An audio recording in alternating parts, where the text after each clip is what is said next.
तो हरे कृष्णा। तो आप सभी का हार्दिक स्वागत है आज के श्रीमद् भगवद गीता के डिस्कशन में। तो आज हम लोग चर्चा कर रहे हैं श्रीमद् भगवद गीता यथारूप थर्ड चैप्टर, इसका नाम है कर्म योग। इसके श्लोक संख्या 11 पे चर्चा करेंगे आज। उसके पूर्व 10 नंबर पे कल चर्चा किया, तो उसको वापस से रिकैप कर देते हैं।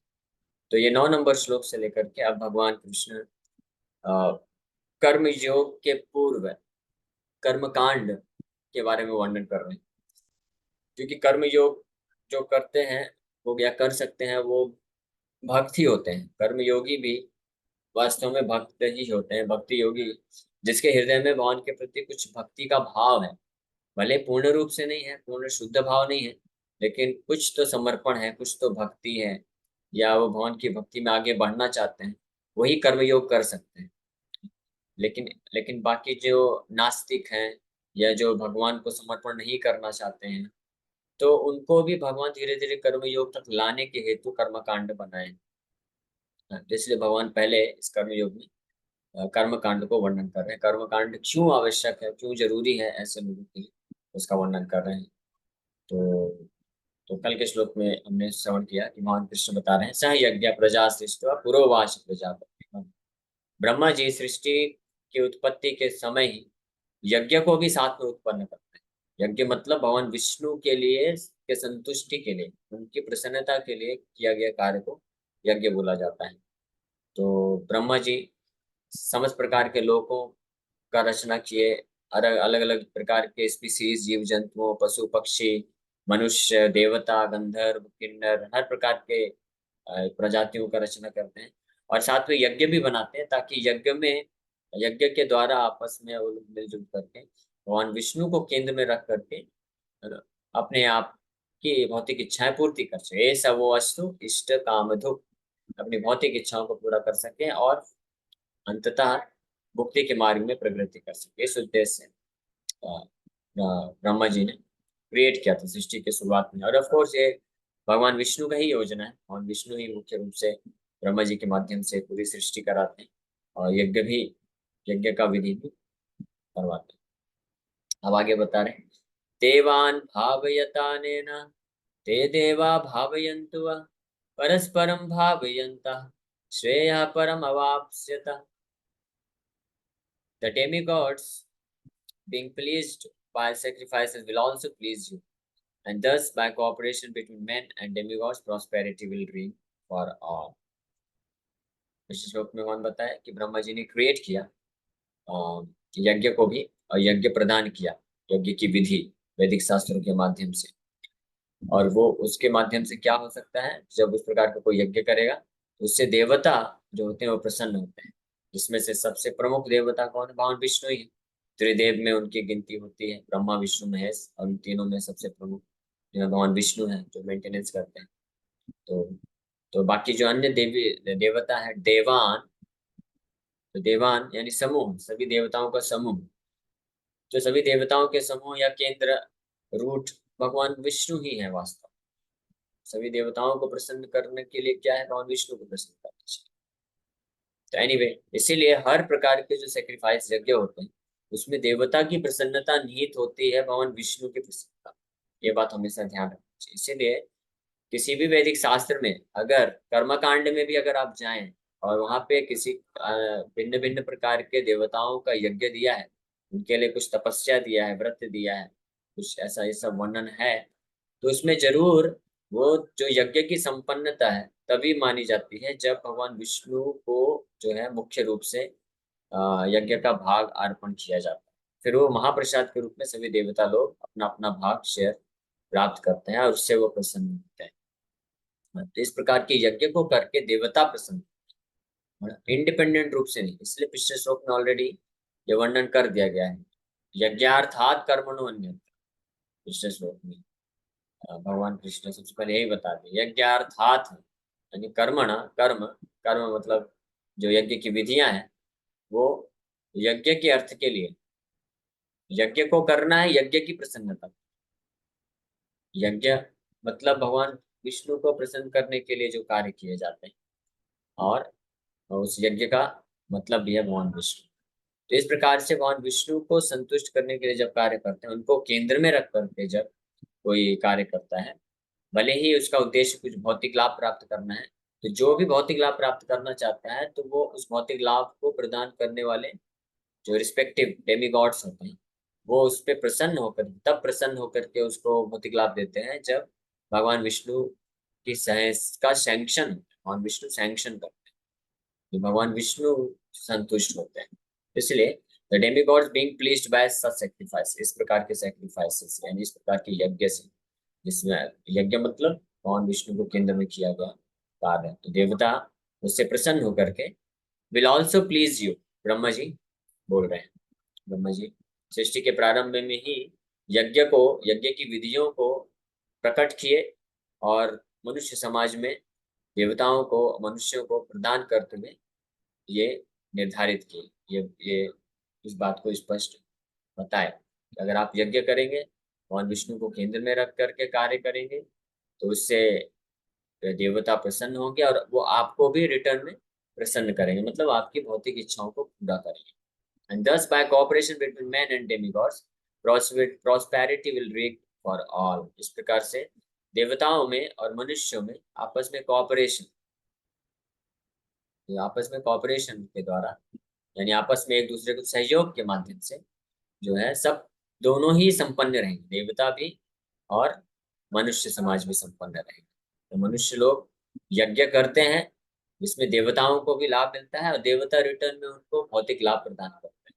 लेकिन केंद्र में कौन है, चाहे देवता हो या मनुष्य है, दोनों ही केंद्र में भगवान विष्णु को रखते हैं। ये बात बहुत महत्वपूर्ण है समझने के लिए कि भगवान विष्णु को केंद्र में रख के जब मनुष्य समाज, मनुष्य जो होते हैं कर्म का जो भौतिक सुख प्राप्त करना चाहते हैं, भौतिक लाभ प्राप्त करना चाहते हैं, तो भगवान विष्णु को केंद्र में रख के जब वो यज्ञ करते हैं और उस यज्ञ के माध्यम से जो शेयर होता है वो देवताओं को प्रदान करते हैं, तो उससे देवता भी प्रसन्न होते हैं और साथ ही साथ में उन पे प्रसन्न होकर के फिर उनको भौतिक जो सुख, जो भौतिक प्रदान प्राप्त करना चाहते हैं मनुष्य समाज, तो उनको प्रदान।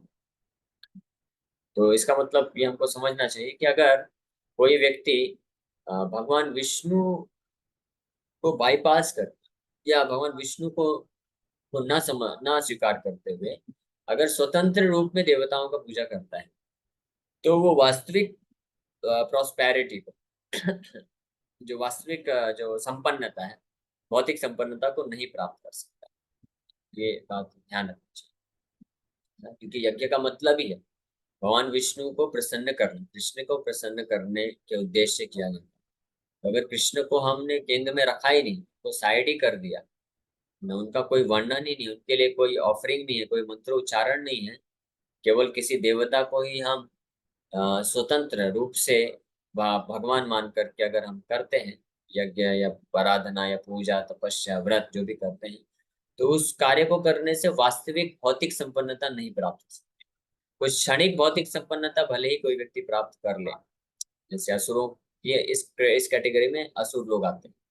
जो राक्षसी प्रवृत्ति के लोग होते हैं वो स्वतंत्र रूप में देवताओं का उपासना करते हैं, और जो देवता होते हैं यानी जो असुर नहीं है, जो सतोगुण में है, हाँ, जिनका बुद्धि सही है, स्वच्छ है, लेकिन जो भौतिक इच्छा प्राप्त करना चाहते हैं, तो देवताओं का पूजा भी करेंगे तो भगवान विष्णु को केंद्र में रख के करते हैं।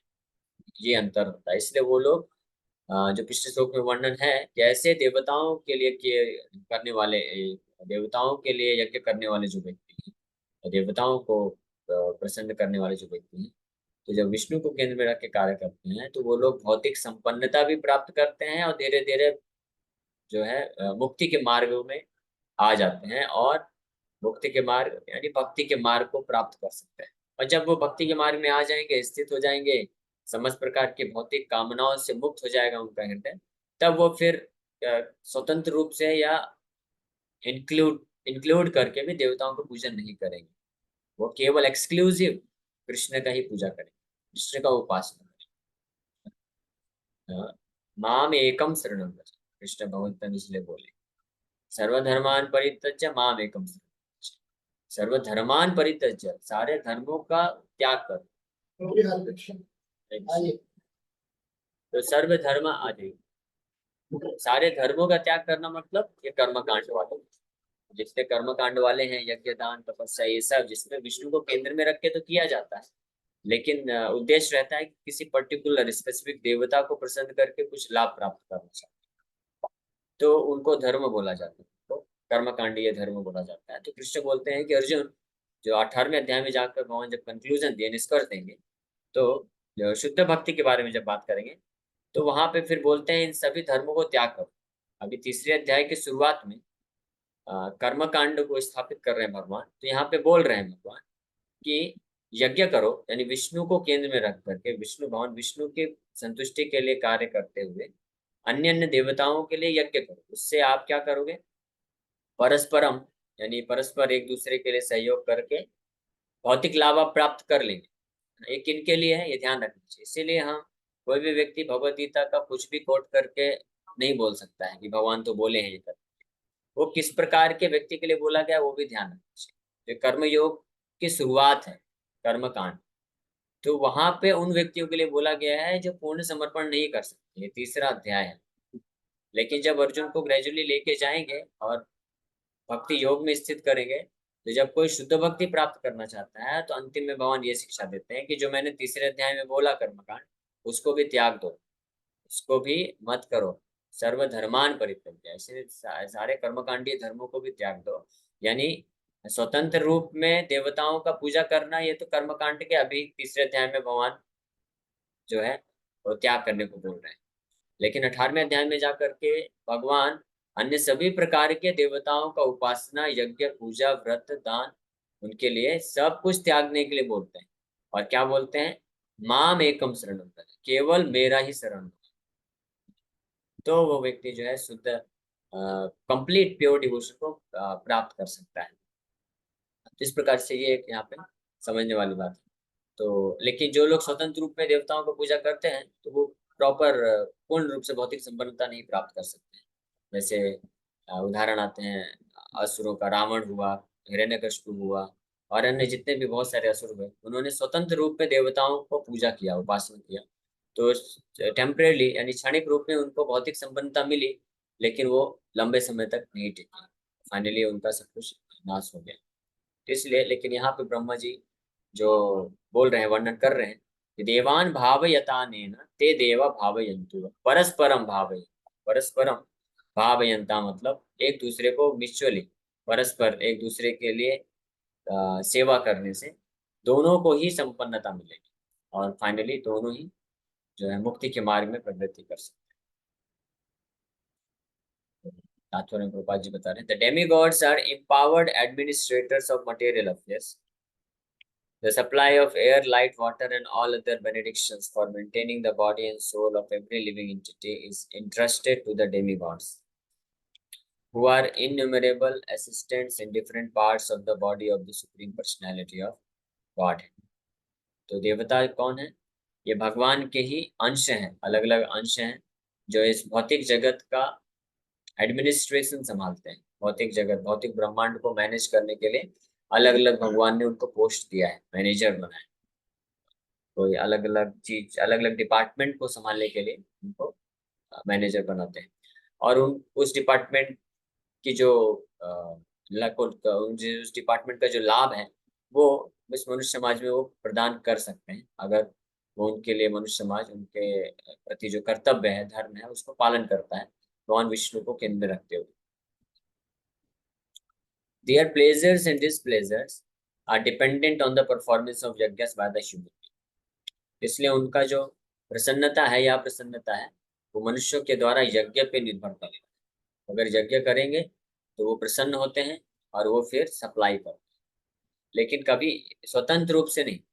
जैसे उदाहरण के लिए, जो गवर्नमेंट होती है, तो गवर्नमेंट के कई अलग अलग डिपार्टमेंट होते हैं, तो एक एक डिपार्टमेंट को कंट्रोल करने वाले मिनिस्टर होते हैं। तो वो मिनिस्टर्स जो होते हैं, या वो उस डिपार्टमेंट का जो हेड है, मैनेजर है, उसको अगर वो प्रसन्न करते हैं, संतुष्ट करते हैं, तो वो अपनी सप्लाई जो है हमको बरकरार रख करके देगा। लेकिन वो प्रसन्न करने का तरीका क्या है, कि जो लाभ है, हाँ, केंद्र में सरकार होनी चाहिए, सरकार के बनाए हुए नियम अनुसार ही देना चाहिए। जैसे हमारा जो कर्तव्य है, हमारा जो ऋण है, या हमारा जो टैक्स बोल सकते हैं कि वाटर सप्लाई डिपार्टमेंट के पास, इलेक्ट्रिसिटी सप्लाई डिपार्टमेंट के पास, और अलग अलग इस प्रकार से जितने भी डिपार्टमेंट, उनको हमको सबमिट करना होता है। लेकिन वो सबमिशन प्रॉपर ऑफिशियल तरीके से होना चाहिए या गवर्नमेंट के अकाउंट में जाना चाहिए। तो उससे वो पर्टिकुलर डिपार्टमेंट का जो मिनिस्टर है वो प्रसन्न होकर के हमको वाटर सप्लाई, इलेक्ट्रिसिटी सप्लाई और जो भी अलग अलग चीजें हैं वो प्रदान करेगा। लेकिन अगर कोई स्वतंत्र रूप में उनको जा करके संतुष्ट करने का प्रयास करेगा कि उनके पॉकेट में जा करके पैसा डाल दिया, तो उसको क्या बोलते हैं? करप्शन बोलते हैं, भ्रष्टाचार बोलते हैं। अगर कोई डायरेक्ट किसी मिनिस्टर के पास जा करके उसको घूस दे दिया, पैसा दे दिया, गवर्नमेंट के अकाउंट में नहीं जा रहा है, हाँ, तो वो जो अगर मिनिस्टर वो ईमानदार है तो उस घूस को स्वीकार नहीं करेगा। और अगर वो भी बेईमान है तो स्वीकार कर लेगा और कुछ हमको लाभ देगा, लेकिन बाद में दोनों फंस जाएंगे। उसी प्रकार से देवता जो है अलग अलग भगवान के अलग अलग डिपार्टमेंट के ऑथराइज मिनिस्टर्स, तो उनको हमको प्रसन्न करना है। लेकिन किस माध्यम से? जो हमारा जो कंट्रीब्यूशन है वो गवर्नमेंट के अकाउंट में जाना चाहिए, यानी भगवान विष्णु मेन गवर्नमेंट है। तो उनको केंद्र में रख करके देवताओं के लिए यज्ञ करता है जो व्यक्ति, तब देवता उसमें प्रसन्न होकर के उसको जो है फैसिलिटी देते हैं। लेकिन अगर कोई स्वतंत्र रूप में किसी देवता को ही परम समझ करके डायरेक्ट उसको ही कंट्रीब्यूशन देता है, तो उसी प्रकार से हो गया जैसे किसी मिनिस्टर के पास जाकर घूस देना हुआ, ये करप्शन हो जाता है। इस प्रकार का करप्शन या भ्रष्टाचार करने से जो है व्यक्ति अपराधी बनता है और वो वास्तविक संपन्नता को नहीं प्राप्त कर सकता है वैदिक नियमानुसार। इस प्रकार से यज्ञ किया जाता है कर्मकांड में भी।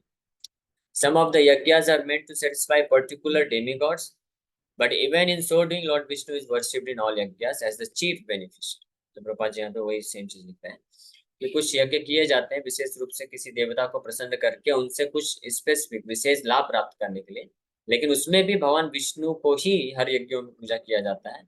और भगवान विष्णु ही मुख्य बेनिफिशियरी होते हैं, चीफ बेनिफिशियरी। यानी हमारे तरफ से जो सेवा अर्पण किया जाएगा, जो यज्ञ अर्पण किया जाएगा, या जो भी कुछ कंट्रीब्यूशन जाएगा, भोक्ताराम यज्ञ तपसाम, गीता में 5वें अध्याय में भगवान उसको और स्पष्ट करके बोलेंगे कि जितने भी यज्ञ हैं, तपस्या हैं, उसका जो मुख्य भोक्ता है वो भगवान विष्णु है। तो वही उनके अकाउंट में ही जाना चाहिए।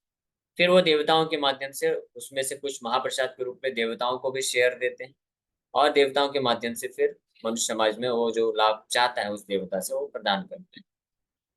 It is also stated, it is stated also in the Bhagavad Gita that Krishna himself is the beneficiary of all kinds of yajnas. वही श्लोक आ गया जो मैंने, भोक्ताराम यज्ञ तपसा। Therefore, ultimate satisfaction of the Yajnapati is the chief purpose of all yajnas. इसलिए अंततः यज्ञपति, इसलिए भगवान विष्णु को यज्ञपति बोला जाता है। समस्त प्रकार के यज्ञों के मास्टर, स्वामी वही है, या मुख्य जो भोक्ता है यज्ञों का, बेनिफिशियरी।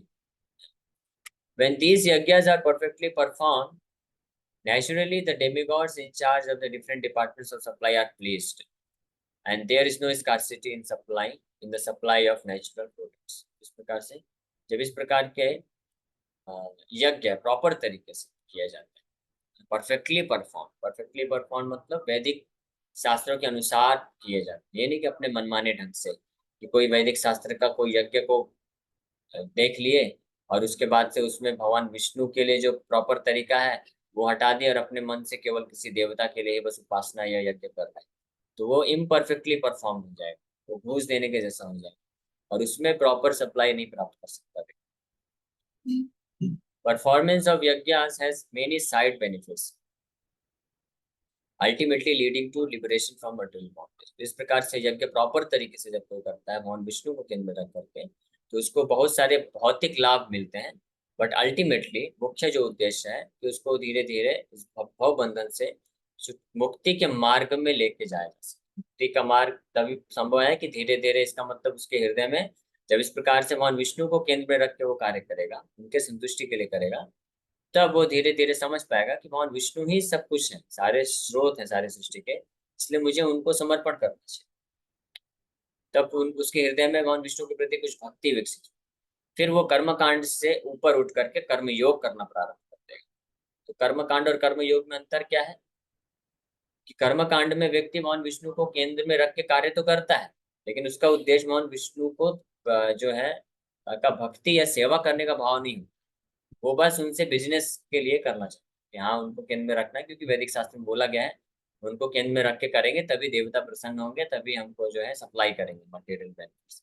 लेकिन जब इस प्रकार से करते करते बार बार भगवान विष्णु के लिए यज्ञ करेगा, उनके लिए मंत्रोच्चारण करेगा, उनको प्रणाम करेगा, है ना, और इदम न मम इदम विष्णु बार बार बोलेगा, बोलने बोलने से कुछ तो हृदय में जाएगा ही, समझेगा ही कि ये सब मेरा नहीं है, सब विष्णु के लिए, विष्णु के लिए, विष्णु के लिए। तब वो धीरे धीरे ये भाव विकसित कर पाएगा, फिर कर्म योग करेगा। फिर कर्म योग में जब पहुंचेगा, एडवांस करेगा, तो कर्म योग में मतलब अब वो सोचेगा कि मेरा जो कर्म है, कार्य है, मुझे भगवान विष्णु की संतुष्टि के लिए करना चाहिए, और जो इसका फल है वो भी मुझे उनको देना चाहिए। पहले क्या है, कर्मकांड में क्या है, वो कार्य भी करता है कुछ भौतिक लाभ प्राप्त करने के लिए, और भौतिक लाभ भी प्राप्त करता है तो केवल खुद ही भोग करता है, वो भगवान को नहीं देना चाहिए। कर्म योग में ये अंतर है। और फिर कर्मयोग करते करते धीरे धीरे वो ज्ञान विकसित करता है, दिव्य ज्ञान, कि मैं भगवान का सनातन अंश हूँ और भगवान मेरे परम हितैषी हैं। और फिर इससे वो जो है शुद्ध भक्ति मार्ग में चल पड़ता है, जिसमें पूर्ण रूप से भगवान को समर्पण करने का प्रयास करता है। By performance of yajnas, all activities become purified, as it is stated in the Vedas.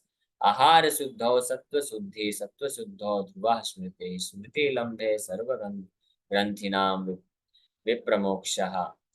यज्ञ करने से जो भोग्य वस्तु होती है, विशेष रूप से आहार, आहार आहार मतलब केवल ऐसे नहीं कि खाना, खाना तो है ही है, भोजन तो है ही है। आहार मतलब जो भी हम भौतिक जगत से कुछ लाभ प्राप्त करते हैं, जो भी संसाधन हम प्राप्त करते हैं, वो यज्ञ के द्वारा शुद्ध हो जाता है। यज्ञ के द्वारा जब वो शुद्ध होता है तो हमारे अस्तित्व को वो शुद्ध करता है, हमारे जीवन को, हमारे एक अस्तित्व एग्जिस्टेंस को शुद्ध करता है। और इस प्रकार से जो है स्मृति प्राप्त हो जाती है, असली वास्तविक स्मृति जो है, भगवत स्मृति, विष्णु चेतना प्राप्त होती है, और वो मुक्ति के मार्ग में आगे बढ़ जाती है। इसको अगले श्लोक में और स्पष्ट भगवान खुद ही बताएंगे इस चीज को। बाय परफॉर्मेंस ऑफ यज्ञ one's eatables become sanctified, and by eating sanctified food stuff one's very existence becomes purified. By purification of existence, finite issues in the memory become sanctified, and when memory is sanctified, one can think of path of liberation, and all this combined together lead to Krishna consciousness, the great necessity of present. इस प्रकार से तो इस प्रकार से व्यक्ति का अस्तित्व शुद्ध हो जाता है, फिर अस्तित्व शुद्ध होता है तो उसका बुद्धि शुद्ध होता है, तब वो मुक्ति के पथ के बारे में विचार कर सकता है, और वो फाइनली जो है उसको कृष्ण भावना भावित होने के लिए प्रेरित करता है। उसी के साथ हम लोग यहीं पे विराम करें। किसी वक्त का कोई प्रश्न तो पूछ सकते हरे हैं। कृष्ण। हरे कृष्ण प्रभु जी। हरे कृष्ण। प्रभु जी, एक चीज आई मन में, जैसे हम लोग प्रसाद घर में कई बार लहसुन प्याज बनता है तो पूरी तरीके से चढ़ नहीं पाता है, तो वो भी अगर प्रसाद बनता है तो वो भी यज्ञ का पार्ट होता है क्या, भगवान को समर्पण करके लेना? हरे कृष्ण यस प्रभु ऑफ जी। कोर्स, यस यस डेफिनेटली, क्योंकि यज्ञ का मतलब ही होता है भगवान कृष्ण या भगवान विष्णु की प्रसन्नता के लिए, संतुष्टि के लिए जो कार्य किया जाता है। तो जब जो भक्त लोग भोग बनाते हैं उसको भगवान को अर्पण कर रहे हैं, तो पूर्ण रूप से यज्ञ का अवशिष्ट हुआ, यज्ञ का प्रसाद हुआ। ठीक है, तो वो महाप्रसाद इसलिए उसको बोला जाता है। और पहले के समय में जो यज्ञ करते थे उसके द्वारा यज्ञ के पश्चात भगवान विष्णु को अर्पण करने के पश्चात जो आता था यज्ञ, यज्ञ अवशिष्ट, उसको महाप्रसाद बोला जाता है। यस करता मैं। हरे कृष्ण प्रभु जी, पंचांग प्रणाम। हरे कृष्ण। प्रभु जी, मेरे थोड़ा दो क्वेश्चन थे। पहला क्वेश्चन ये है कि जैसे आपने बताया कि जब हम भगवान विष्णु को अर्पित करते हैं तो स्वतः ही देवताओं को अर्पण हो जाता है, कि उनको हमें फिर भगवान का प्रसाद एक बार जब भोग लगाने के बाद उन्हें अर्पण करना चाहिए? तो आप हमारे मतलब हम लोग के लिए, भक्तों के लिए पूछ रहे हैं या जो कर्मकांड करते हैं उनके लिए? नहीं, हम भक्तों के लिए पूछ रहे हैं कि जैसे एक बार हाँ हम तो हम भोग लगा। भक्तों के लिए, ओके समझ गया, तो हम भक्तों के लिए वो आवश्यकता नहीं है। आप भगवान कृष्ण को अर्पण करिए, और प्रभुपाद जी का फोटो है, आचार्य हैं, और उनको अर्पण कर सकते हैं, तत्पश्चात महाप्रसाद, और फिर ग्रहण कर सकते हैं। अन्य अलग से देवी देवताओं को अर्पण करने की आवश्यकता नहीं। वो जो देवी देवताओं के लिए कर्मकांड बताया गया है वो उनके लिए जो कर्मकांड करना चाहते हैं, जो भौतिक लाभ, भौतिक सुख प्राप्त करना चाहते हैं, तो उनके लिए वो माध्यम बताए गए हैं। लेकिन जो शुद्ध भक्ति मार्ग में जाना चाहते हैं उनके लिए 18वें चैप्टर में भगवान ऑलरेडी बोल दिए, सर्वधर्मान परित्यज्य। बाकी ये जो साइड जो धर्म है कर्मकांडी वाले, इसको त्यागो और डायरेक्ट केवल मुझे ही करो, तो वो आवश्यकता नहीं है। तो भक्तों को भ्रमित नहीं होना चाहिए। तो जी सबका प्रभु जी। प्रभु जी, साथ में ये भी है कि जैसे हम लोग की पुरानी मंदिरें हैं तो भगवान तो सारे विराजे हैं, उनको अभी हम नहीं हटा सकते ज्वाइंट फैमिली में। ओके लेकिन ओके, समझ गया समझ गया। हाँ भाव समझ यही गया। तो रहता अगर है, इस भाव ये जैसे प्रभु जी हाँ एक चीज बस की भाव यही रहता है कि आप अर्पण कर रहे हैं राधा कृष्ण को, ऑलरेडी उन पे भोग लग जाएगा तो हम उनको ऑफरिंग करना बंद कर दिए हैं, तो सही है प्रभु जी। हाँ समझ गया। तो इस केस में ठीक है। और अन्य देवी देवताओं का भी फोटो है तो आप भगवान कृष्ण को पहले अर्पण करिए, और जब भोग निकालते वक्त तो उसको देवताओं के तरफ इंगित करते हुए बोलिए इदम महाप्रसादम, तो उनको महाप्रसादम ऐसे अर्पण कर सकते हैं, तो चलेगा, अलग से लगाने की जरूरत नहीं है। ओके, हाँ एक चैट बॉक्स में क्वेश्चन आया प्रभु है। जी, एक क्वेश्चन और था थोड़ा सा। अभी थोड़ा समय हो रहा है, ठीक है, शॉर्ट में पूछिए जल्दी। जी प्रभु, जैसे कर्म कांड अभी भी थोड़ा बहुत कुछ हम लोग को करना पड़ता है। जैसे हम लोग अभी 108 प्रदक्षिणा करनी पड़ती है, अभी आया था सोमवती अमावस। तो करने का अंदर से भाव नहीं था कि कर्म कांड के थ्रू, लेकिन उसको हमने भगवान के लिए जोड़ के किया कि तुलसी महारानी के 108 प्रदक्षिणा करेंगे, तो ये सोच के नाम भी जप करते रहेंगे। तो क्या ये भाव सही था कि हमें करना ही नहीं चाहिए? तुलसी महारानी का आपने किया तो दैट्स ऑल राइट। तुलसी महारानी शुद्ध भक्त है, हम लोग तुलसी महारानी को पूजा करते हैं। लेकिन अन्य देवी देवताओं को करने का जो है रिकमेंड नहीं किया जाता है। गीता में भगवान इसको स्पष्ट रूप में खंडन करते हैं, जो शुद्ध भक्ति करना चाहते हैं उनको आवश्यकता नहीं है, तो नहीं करना चाहिए। एक्सक्लूसिव केवल कृष्ण के लिए करना चाहिए। हाँ, प्रभु जी, मेरा भी एक क्वेश्चन था कि ये नौ दुर्गा में जो देवी जी की पूजा होती है तो वो करना चाहिए कि नहीं करना चाहिए हम लोगों को? ओके, तो निर्भर करता है कि जो लोग क्या बोलते हैं कर्मकांड स्तर पे हैं, कर्मयोग कर्मकांड स्तर पे हैं, तो वो कर सकते हैं और निश्चित रूप में उनको आगे बढ़ने में मदद मिलती है। लेकिन जिनके हृदय में ये भाव है कि वो कृष्ण को पूर्ण समर्पण करना चाहते हैं, कृष्ण का शुद्ध भक्ति प्राप्त करना चाहते हैं, तो केवल कृष्ण को ही पे ही आश्रित रहना चाहिए। फिर अन्य जो व्रत तपस्या ये सब नहीं करना चाहिए, वो उचित नहीं है, क्योंकि कृष्ण एक्सक्लूसिव सरेंडर डिमांड करते हैं। माम जी एकम प्रभु शरणम। जी। जी प्रभु जी, हरे कृष्ण हरे कृष्ण। हरे कृष्ण। ठीक है, एक लास्ट क्वेश्चन चैट बॉक्स में बहुत देर से आया तो उसको ले लेते हैं, बस फिर विराम करेंगे। कि इस इंडिविजुअल की श्रद्धा अलग अलग भगवान के जैसे गणेश जी के, हाँ, तो वो तो वो गलत है क्या अगर उनका वही उसी उसी तरह के क्वेश्चन है सब। ओके ओके, नहीं नहीं, हाँ ठीक है। तो वो ये गलत नहीं है। अगर किसी को किसी भी देवता के ऊपर श्रद्धा है, विश्वास है, और उनके प्रति वो कुछ अर्पण पूजा अर्पण करना चाहता है, व्रत या तपस्या करना चाहता है, तो बिल्कुल भी गलत नहीं है। वो उस व्यक्ति को मदद करते हैं आगे बढ़ने के लिए। लेकिन जो अगर भगवत गीता के ज्ञान पे स्थित है, जो कृष्ण को परम भगवान समझ चुके हैं, अपना भगवान के साथ संबंध को जानते हैं, और जिनका उद्देश्य है कृष्ण भक्ति में शुद्ध भक्त बन करके उनके मार्ग में बढ़ना है, तो फिर उनको अन्य प्रकार का ये करने का आवश्यकता नहीं है। ओके, ठीक है। तो हम लोग को एक मीटिंग करना है, कुछ समय पश्चात हम लोग यहीं पे विराम करेंगे। आप सभी भक्तों का बहुत बहुत धन्यवाद।